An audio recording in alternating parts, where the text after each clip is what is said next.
नमस्कार दोस्तों, मैं अनूप कुमार एक बार फिर से आपके सामने प्रस्तुत हूं। और दोस्तों, इससे पहले कि मैं आज के सब्जेक्ट की चर्चा करूं, मैं आपको धन्यवाद देना चाहूँगा मेरे पिछले वीडियो को पसंद करने के।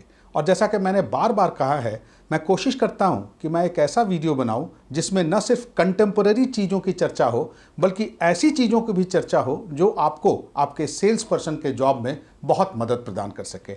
और उसी कड़ी में दोस्तों, आज मैं बात करूँगा आपके फ्यूचर की। कहते हैं कि एक अच्छा सेल्स पर्सन वो होता है जो अपने पास्ट यानी अपनी भूतकाल से कुछ सीखता है, लेसन लेता है। एक अच्छा सेल्स पर्सन वो होता है जो अपने प्रेजेंट यानी अपने वर्तमान का इस्तेमाल करता है। और एक अच्छा सेल्स पर्सन वो होता है जो अपने फ्यूचर का पूर्वानुमान लगाता है यानी एंटिसिपेट करता है और उसी के हिसाब से अपनी फ्यूचर की स्ट्रैटेजीज बनाता है। और आज मैं उसी फ्यूचर की बात करूंगा। और अगर हम मार्केट की बात करें, कस्टमर की बात करें, टारगेट ग्रुप की बात करें, तो फ्रेंड्स, आज हमारे लिए सबसे इंपॉर्टेंट टारगेट ग्रुप कौन है? हमारे यंग फ्रेंड्स, जिनको हम कहते हैं जनरेशन वाई, जिनको हम कहते हैं मिलेनियल्स। जी हाँ दोस्तों, आज हमारे देश में इन मिलेनियल की जो संख्या है वो 42 करोड़ है, 42 करोड़। और हमारे हिंदुस्तान में जितनी वर्क फोर्स है, उस वर्क फोर्स का 46% हिस्सा इसी मिलेनियल से है। और आज से 6-7 साल बाद आप देखेंगे कि हमारे देश के जितने इंपॉर्टेंट पोजीशंस हैं, उन सारे पोजीशंस पर, चाहे वो सरकारी हो या गैर सरकारी हो, यही मिलेनियल काबिज होंगे। तो दोस्तों, समझिए क्या महत्ता है, क्या इंपॉर्टेंस है इस मिलेनियल के लिए, हमारे और आपके जॉब के लिए। इस मिलेनियल को हम YA भी कहते हैं, यानी यंग एडल्ट। और ये जनरेशन हमारे आपके सबके घर में मौजूद है और इनकी मौजूदगी बहुत ही इफ़ेक्टिव, बहुत ही प्रभावी होती है। और वैसे मैं आपको ये भी बता दूं कि नॉर्मली 1981 से 1996 के बीच में जो लोग इस धरती पर आए हैं, यानी जिनका जन्म हुआ है, उनको हम मिलेनियल कहते हैं। अब आइए थोड़ी बातें करें कि इनके साथ क्या क्या विशेषताएं हैं, क्या क्या करते हैं, इनके ट्रेट्स। तो सबसे पहली चीज़ दोस्तों, ये टेक सेवी हैं, टेक्नोलॉजी इनको बहुत भाती है और टेक्नोलॉजी का ये बहुत इस्तेमाल करते हैं। दूसरी चीज़, ये एक फ्रीक्वेंट परचेजर हैं, बहुत जल्दी जल्दी और बहुत आवृत्ति पर यानी बार बार परचेज करते हैं। चीज़ों को खरीदने में इनको कोई हिच नहीं है, कोई हिचक नहीं है। जहां इनको अच्छी चीज़ दिखती है वहां उसको खरीद लेते हैं। और हाँ, याद रहे, आपको मालूम ही है, ये सारा परचेज ऑनलाइन परचेज होता है। दूसरी चीज़ है, ये एम्बिशियस हैं, बहुत महत्वाकांक्षा है। और अगर किसी चीज़ में इनको वैल्यू दिखती है, यूटिलिटी दिखती है जो इनको सूट करती है, तो चाहे कितना भी प्राइस हो, उसको खरीदने से ये चूकते नहीं हैं, यानी ये बिग टिकट परचेज करते हैं। और तीसरी चीज़, इनके साथ ऐसा कुछ नहीं है कि ये ब्रांडेड सामान ही लेंगे, ये अनब्रांडेड सामान भी ले सकते हैं, प्रोवाइडेड उस सामान में यूटिलिटी हो और उस सामान की वैल्यू को ये रिकॉग्नाइज कर सकें, ये पहचान कर सकें।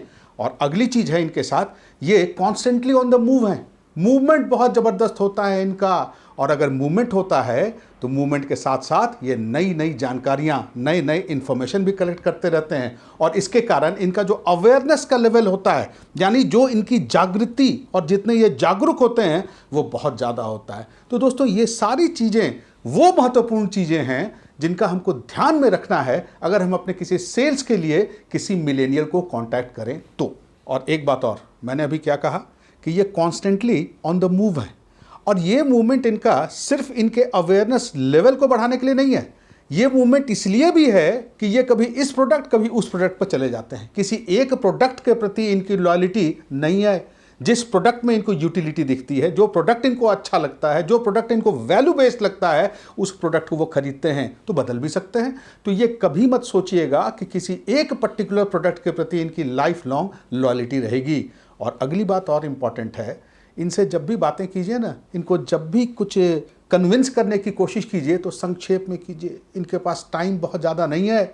और गया वो ज़माना, पारंपरिक ज़माना, जब हम भूमिका से शुरू करते थे, उसके बाद हम विषय पर आते थे और फिर हम कंक्लूजन यानी निष्कर्ष पर आते थे। इतना टाइम नहीं है इनके पास। इनको संक्षेप में बताइए और ये बहुत जल्दी कन्विंस हो जाएंगे, प्रोवाइडेड आप जो भी बात कर रहे हैं उस बात में दम हो।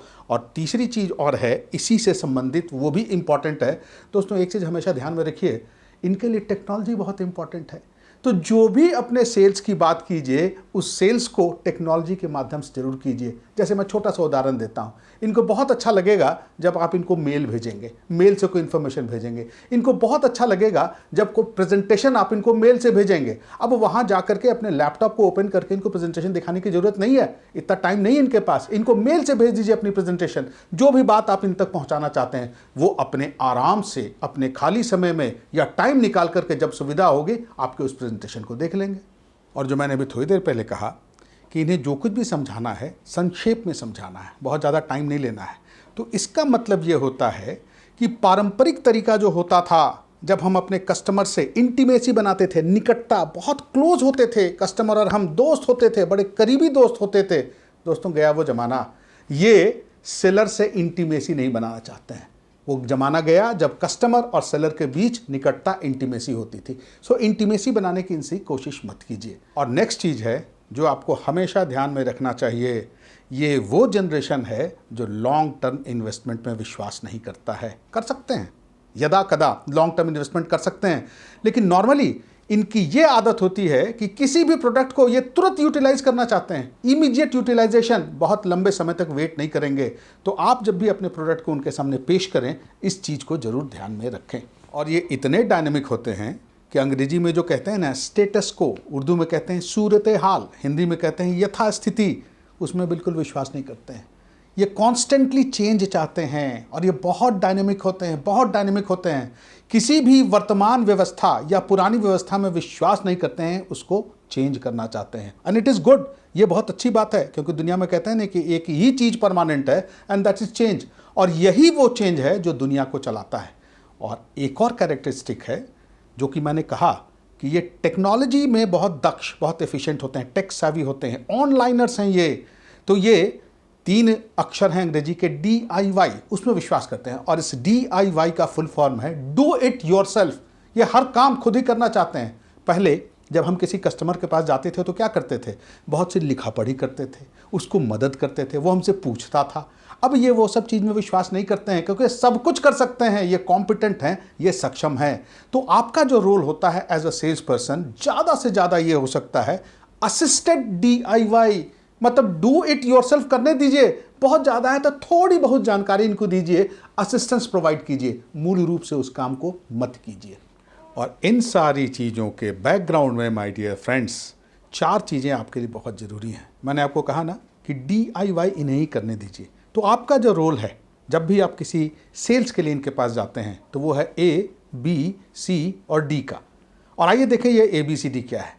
A है एक्सेसिबिलिटी, मतलब ये किस तरह से, कितनी आसानी से टेक्नोलॉजी को, सेल्स को अंजाम देने में एक्सेस कर सकते हैं। तो बहुत इंपॉर्टेंट इसलिए ये है कि आज जितने ऑर्गेनाइजेशंस हैं वो अपने सेल्स में टेक्नोलॉजी का समावेश करते हैं और टेक्नोलॉजी के थ्रू वो प्रमोट करते हैं सेल्स को। और ऐसे भी आप देख रहे हैं कि जब से ये पैंडेमिक आया तो हम कितना टेक्नोलॉजी पर डिपेंडेंट हो गए। बहुत सी सेल्स, हम और आप जो पहले कभी टेक्नोलॉजी के माध्यम से कोई सेल्स नहीं करते थे, आज हम कर रहे हैं, परचेजेस भी कर रहे हैं। तो इनकी नज़र होती है आपकी उस टेक्नोलॉजी पर जो टेक्नोलॉजी सेल्स में, परचेज में इनके लिए सहायक हो सकती है।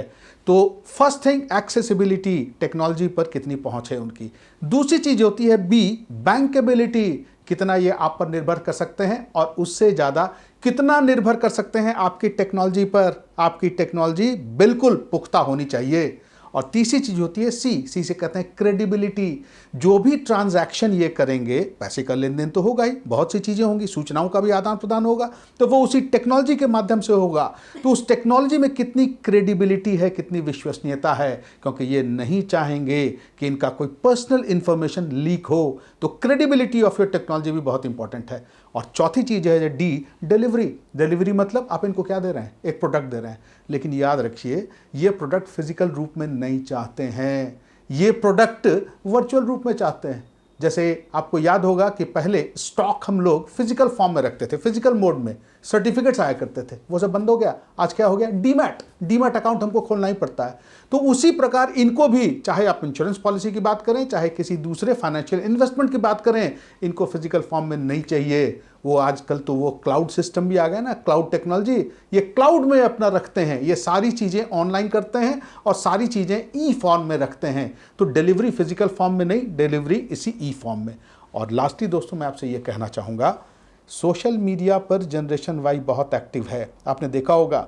और आज सोशल मीडिया के क्षेत्र में जो रिवॉल्यूशन, जो क्रांति आई है, इसी यंग जनरेशन के माध्यम से, इसी मिलेनियल के माध्यम से आई है। और आपने देखा होगा कि आज सोशल मीडिया बहुत मायनों में बहुत तरह की मदद भी हमें दे रहा है। तो ये कमाल इसी जनरेशन का है, इसी मिलेनियल, इसी YA जनरेशन का है। तो ध्यान रहे, एक भी बैड एक्सपीरियंस आपके लिए महंगा पड़ सकता है।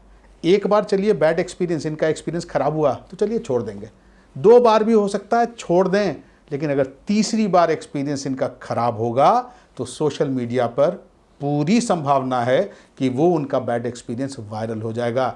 सो be very careful while dealing with this generation. अब इसका ये मतलब नहीं है कि आप डरिए, डरने की कोई जरूरत नहीं है। बी ऑनेस्ट, और जो भी बात कीजिए अपने आप को इनके हिसाब से ढाल करके बात कीजिए। और ऐसे भी कहते हैं कि सेल्समैनशिप में एक अच्छा सेल्स पर्सन वो होता है जो कस्टमर के हिसाब से अपने आप को ढाल लेता है। और ये जनरेशन तो इतना रिसीव करता है, बहुत रिसीव करता है, इसमें कोई रेजिस्टेंस नहीं है, ओपन माइंड होता है। तो इसके सामने जो भी कीजिए पूरी ऑनेस्टी से कीजिए। और हाँ, एक और चीज़ याद रखिए, कहीं अगर अटकिए, कहीं अगर आप कॉन्फिडेंस पर लो हैं तो इमीडिएटली एडमिट कीजिए और उनसे बोलिए कि भाई साहब मैं फिर से आपको बताऊंगा, अभी मैं बहुत क्लियर नहीं हूं। वो उसको अप्रिशिएट करेंगे, क्योंकि ईमानदारी को और आपकी स्पष्टवादिता को ये अप्रिशिएट करते हैं। मैंने शुरू किस चीज़ से किया था? मैंने शुरू किया था आपके फ्यूचर से, कि आप फ्यूचर का पूर्वानुमान लगाएं और उसी के हिसाब से अपनी सेलिंग की या मार्केटिंग की स्ट्रैटेजी निर्धारित करें।